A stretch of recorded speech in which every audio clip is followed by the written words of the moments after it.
मैं doctor Meera Rastogi, associate professor भूगोल। बच्चों, मैं आज बीए सेकंड ईयर के विद्यार्थियों के लिए मानव भूगोल के अध्याय मानव प्रजातियां या नृवंश पर आपको लेक्चर दूंगी। मानव प्रजाति का क्या अर्थ है?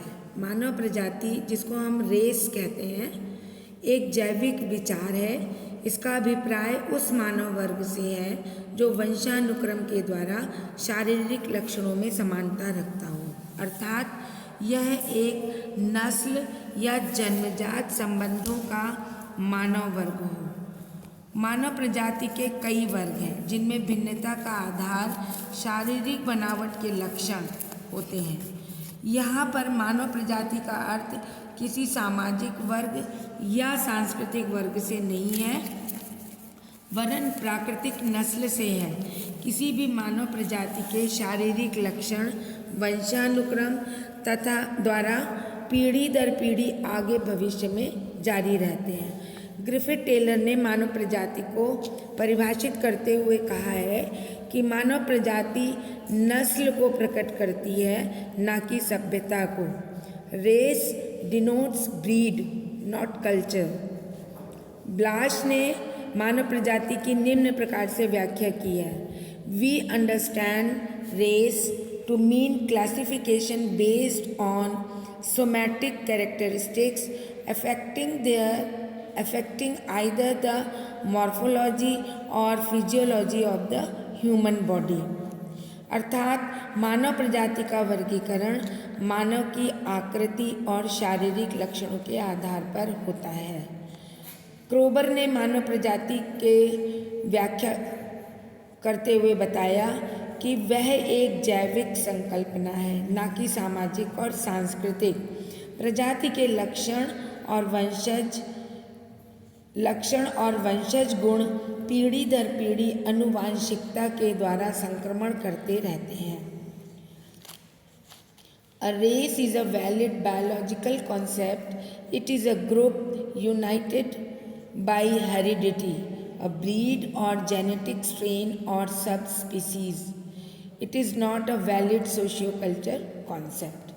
हेडन के विचारानुसार भी मानव प्रजाति एक जैविक नस्ल है जिसके प्राकृतिक लक्षणों का योग दूसरी प्रजाति के प्राकृतिक लक्षणों के योग से भिन्न होता है।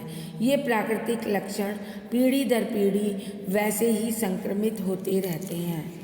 मेंडल नामक जीव वैज्ञानिक के मतानुसार मानव शरीर के जीन्स इतने सूक्ष्म कोश होते हैं कि इनके द्वारा मानव वर्गों के शारीरिक लक्षण वंश में पीढ़ी दर पीढ़ी चलते रहते हैं। अतः एक मानव प्रजाति का अभिप्राय उस मानव वर्ग से है जिसमें सभी मनुष्यों की शारीरिक रचना के बाहरी लक्षण, जैसे शरीर का कद, त्वचा का रंग, सिर की लंबाई चौड़ाई, बालों की आकृति, नेत्रों की आकृति, रंग और होठों की मोटाई, नाक का चपटापन या नुकीलापन इत्यादि एक जैसे हों तथा उनके रक्तवर्ग भी एक जैसे हों। समान प्रकार के शारीरिक लक्षणों और रक्त गुणों वाले मानव वर्ग की आगामी संतति में भी वैसे ही शारीरिक लक्षण और रक्त गुण बहुत सी पीढ़ियों तक चले जाते हैं। ये विशेषताएं शरीर के जिन अवयवों के द्वारा आगे चलती हैं उन्हें जीन्स कहते हैं और इन जीन्स के कारण ही मनुष्यों के शरीर और मस्तिष्क बनते हैं। प्रजाति का गलत प्रयोग हो रहा है। प्रजाति शब्द का प्रयोग गलत भी किया जाता है। कुछ लोग भाषा वर्गों या सामाजिक वर्गों के लिए प्रजाति शब्द को प्रयोग कर देते हैं, परंतु ऐसा नहीं होना चाहिए। स्टॉप।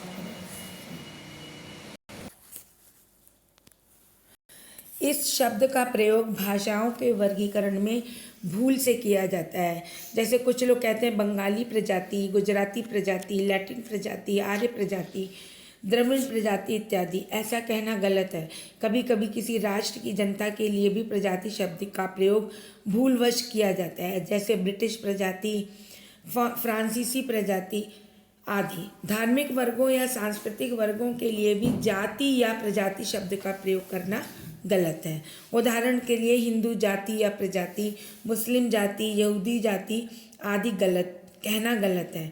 वास्तव में प्रजाति शब्द मानव के उन वर्गों के लिए होना चाहिए जो वंशानुक्रम में समान प्रकार की शारीरिक रचनाओं वाले पूर्वजों के वंशज हों।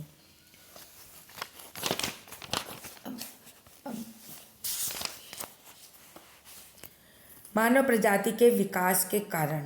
मानव प्रजाति के शारीरिक लक्षणों में अंतर उत्पन्न होने के निम्नलिखित 4 मुख्य कारण हैं।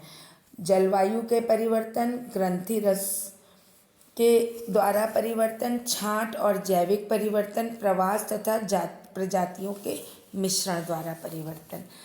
सबसे महत्वपूर्ण कारण जलवायु के परिवर्तन। मानव प्रजाति के विकास प्राचीन युगों में जब हुआ था तब उसके ऊपर ऐसी ही प्राकृतिक शक्तियों का नियंत्रण रहता था जैसी शक्तियाँ पशुओं के विकास को नियंत्रित करती हैं। इन प्राकृतिक शक्तियों में सबसे अधिक प्रभावशाली है जलवायु। एशिया महाद्वीप के जीवधारियों के विकास में जलवायु का कितना प्रभाव पड़ता है, इसके वैज्ञानिकों ने बहुत प्रकार से विश्लेषण किया है। प्लीस्टोसीन युग में गुंज, मिंडल और रिस तथा वुर्म 4 बड़े हिमयुग हुए थे। इन हिमयुगों के बीच बीच में गर्म जलवायु के अंतर हिमयुग बीते थे। वैज्ञानिक लोग इन्हें महान हिमयुग कहते थे। टेलर का मत है कि समस्त मानव प्रजाति का विकास मध्य एशिया में उस समय हुआ था जब वहाँ की जलवायु गर्म थी। उस समय मध्य एशिया में एक स्टेपी प्रदेश था जिसके उत्तर में वन पेटी थी और दक्षिण में पहले से ही रेगिस्तान और फिर वन थे। उस काल में सब लोग शिकारी थे, जंगली पशुओं तथा जंगली फलों पर अपना जीवन बिताते थे। हिमयुग शुरू होने पर वन तथा स्टेपी प्रदेश दक्षिण की ओर खिसक गए। मनुष्य भी अपनी भोजन सामग्री के प्रदेशों के खिसकने के कारण दक्षिण की ओर उष्णकटिबंधीय प्रदेशों को प्रवास कर गया। हजारों करोड़ों वर्षों के बाद जलवायु की ठंडी दशाएं धीरे धीरे समाप्त हुईं और मध्य एशिया में गर्म जलवायु होने के कारण वनस्पति और जंतुओं की पेटियां फिर उत्तर की ओर खिसक गईं। मानव प्रजाति का बहुत बड़ा भाग वापस लौटा, परंतु कुछ कबीले वहीं ठहरे रहे। दक्षिणी उष्णकटिबंधीय प्रदेशों की जलवायु अब बहुत अधिक गर्म हो गई थी। इस समय वहाँ उष्ण जलवायु का प्रभाव तथा वहाँ ठहरी हुई मानव प्रजाति की शरीर रचना पर पड़ा। तेज गर्मी और धूप के कारण त्वचा का वर्ण काला होने लगा। इस प्रकार सर्वप्रथम प्रजातीय विभिन्नता की शुरुआत हुई। जो लोग उष्णकटिबंध में ठहर गए थे वे काले रंग, लंबे सिर, मोटे होंठ वाले बने रहे। जो उस समय मध्य एशिया में रह रहे थे उनका रंग थोड़ा उजला, सिर कुछ चौड़ा रहा और उष्णकटिबंधीय वातावरण में ठहर गए। लोगों को जलवायु द्वारा कोई प्रेरणा न मिली, ना कोई शक्ति तथा स्फूर्ति देने वाला ऋतु परिवर्तन हुआ। ऐसी दशा में उस अंतरहिम काल में लाखों वर्षों तक रहने पर यहाँ उस आदम मानव शारीरिक लक्षण वर्तमान काल तक सुरक्षित रह गए। जो आदम प्रजातियाँ प्रवास करके वापस उत्तर की ओर मध्य एशिया को चली गई थी उनको विभिन्न वातावरण मिला। वे लाखों वर्ष बीतने के साथ साथ अत्यधिक विकसित होती गईं। नियरथंडल मानव दूसरे हिमयुग के बाद मध्य एशिया में चला और तीसरे हिमयुग में यूरोप पहुंचा। तब एशिया में मेडिटेरेनियन प्रजाति का विकास हो रहा था। तीसरे हिमयुग के कारण मेडिटेरेनियन प्रजाति एशिया से बाहर हो गई। जलवायु का प्रभाव त्वचा के वर्ण पर भी होता है कि श्याम वर्ण के कणों के द्वारा सूर्य ताप से रक्षा होती है। इसलिए अधिक सूर्य ताप वाले प्रदेशों में लाखों वर्षों व्यतीत करने पर मानव प्रजाति का रंग काला हो गया। उष्ण देश में रहकर नेग्रिटो, नीग्रो, ऑस्ट्रेलाइट प्रजातियों के शारीरिक लक्षण जलवायु के अनुसार विकसित हो गए। जलवायु की दशाओं का प्रभाव मानव शरीर के जनन रस पर भी होता है। इस प्रकार विभिन्न जलवायु के वातावरण का प्रभाव आगे आने वाली पीढ़ियों में भी वंशानुक्रम से चलता है। जो प्रजातियां प्रवास करके ऑस्ट्रेलिया महाद्वीप और पोलिनेशियन द्वीपों में चली गई थी उनके शारीरिक लक्षणों का विकास उन पृथक देशों में होता रहा। जलवायु का प्रभाव केशों की आकृति, नेत्रों का रंग पर ही नहीं वरन सिर की आकृति, जबड़ों की बनावट पर भी होता है। हंटिंगटन तथा सैंपल ने जलवायु का प्रभाव मनुष्य के स्वभाव और व्यवहार पर भी बतलाया है। जलवायु परिवर्तन के विभिन्न युगों में मध्य एशिया से दूसरे नए वातावरण को मानव प्रजातियां प्रवास करती रही हैं। दूसरा प्रमुख कारण है ग्रंथि रस का प्रभाव। जलवायु उत्तेजना का प्रभाव मनुष्य के शरीर में रस निकालने वाली ग्रंथियों पर होता है और शरीर की कुछ ऐसी ग्रंथियां हैं जिनमें रासायनिक तत्वों हार्मोन्स का क्षरण होता है। इन ग्रंथियों में पीयूष ग्रंथि, पीनियल ग्रंथि, थायराइड ग्रंथि तथा गुदे के समीप एड्रिनल ग्रंथि मुख्य हैं। आर्थर कीफ का मत है कि पीयूष ग्रंथि का प्रभाव असाधारण विकास होने पर ठोड़ी और नाक और भौं बहुत बड़े हो जाते हैं। एड्रिनल ग्रंथि का प्रभाव त्वचा के वर्ण पर होता है। प्राचीन काल के आदिम मानव का आरंभिक काल रंग इस ग्रंथि के परिवर्तन के साथ बदलता गया है। थायराइड ग्रंथि यदि छोटी रह जाती है तो मनुष्य का कद छोटा रह जाता है। नाक और केश अविकसित रह जाते हैं। चेहरा सपाट होता है। मंगोल प्रजाति के व्यक्तियों में इस प्रकार के लक्षण होते हैं। अफ्रीका की नेग्रिटो प्रजातियां, बुशमैन और हॉटेनटॉट प्रजाति भी छोटे कद की हैं। मध्य एशिया में एक युग की जलवायु गर्म तर थी और दूसरे युग में ठंडी और तर थी। इस परिवर्तन से ग्रंथियों और हार्मोन्स में परिवर्तन हुए जिसके कारण शरीर और चेहरे की आकृतियां भी बदली। इस प्रकार नीग्रो से मेडिटेरियन प्रजाति बनी और इसके बाद जलवायु शुष्क हो गई जिससे भी ग्रंथियां प्रभावित हुईं और चौड़े सिर वाले सीधे बाल वाली अल्पाइन तथा मंगोलाइड प्रजातियों का विकास हुआ। अब तीसरा प्रमुख कारण है छांट और जैविक परिवर्तन। किसी व्यक्ति की मूल शारीरिक लक्षण उसके वंश तत्वों अर्थात जीन्स में मिल जाते हैं।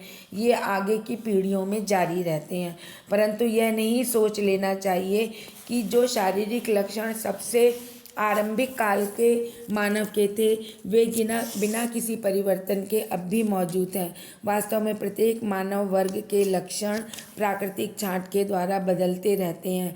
छांट का सबसे बलशाली कारण प्रवास है। किसी विशाल मानव वर्ग में विभिन्न प्रकार के स्वभाव और बुद्धि बल के मनुष्य होते हैं। जब किसी मानव वर्ग का प्रवास होता है तो मार्ग में बहुत सी बाधाएं आती हैं और खतरे आते हैं। वे कमज़ोर व्यक्तियों को छोड़ देते हैं और दूसरों को आगे बढ़ा देते हैं। इस प्रकार दीर्घकालिक प्रवास के द्वारा शारीरिक लक्षणों में बहुत परिवर्तन होता जाता है। किसी विशेष वातावरण में दीर्घकाल निवास के द्वारा भी ऐसा होता है कि उसकी छांट मनुष्य के स्वभाव, त्वचा के रंग, शक्ति और स्वभाव पर प्रभाव डालती है। उदाहरण के लिए मेडिटेरेनियन प्रजाति प्रवास करके उत्तरी अमेरिका, एशिया और पोलिनेशिया गई। वहाँ उन प्रदेशों में दीर्घकाल निवास के पश्चात उनके शारीरिक लक्षणों में और निसर्ग में परिवर्तन हो गए। चौथा है प्रजातीय मिश्रण। प्रवास द्वारा प्रजातियां विभिन्न महाद्वीपों को जाती रही हैं। कभी आक्रमण के लिए, कभी उपनिवेश बसाने के लिए भी प्रजातियां मिलती हैं। पारस्परिक संपर्क से विभिन्न प्रजातियों में आपस में विवाह संबंध और मिश्रित प्रजातियों का विकास हो गया है। काली और गोरी प्रजातियों का मिश्रण इसका स्पष्ट उदाहरण है। अमेरिका में नॉर्डिक, अल्पाइन तथा निग्रोइड प्रजातियों की एक नई प्रजाति देखी जा रही है। उपरोक्त 4 कारणों से संसार की विभिन्न मानव प्रजातियों का विकास हुआ है। धन्यवाद।